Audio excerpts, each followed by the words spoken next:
Hi guys, welcome to another video. In this video we're going to talk about how to add music to multiple photos in a post. First of all, let's go to my own profile in the right corner over here.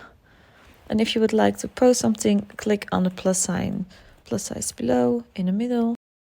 Click on it, and after that you click on Reel over here. And then you need to pick some pictures you would like to use. So let's tap on the plus sign in the left corner.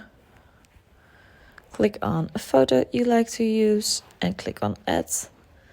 Do that again, plus sign, photo, add, and let's do that one more time and add. So if you would like to add some music, what you're gonna do is you click on audio on the top. And here you can see all of the songs you can use. You can scroll down, but you also can search music. For example, let's say Britney Spears. You see all of the Britney Spears songs. So you search for some music, you tap on it, you can listen to it, and then you click on next.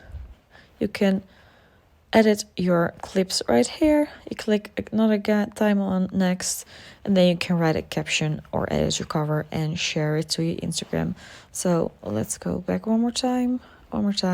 Click on the audio, search for your song, tap on it, and you will have a song in your post with multiple photos. I hope this helps. Please don't forget to subscribe and like. It really helps me out. And if you have any questions, please let me know. Thank you. Hi guys, welcome to another video. In this video we're going to talk about how to add music to multiple photos in a post. First of all, let's go to my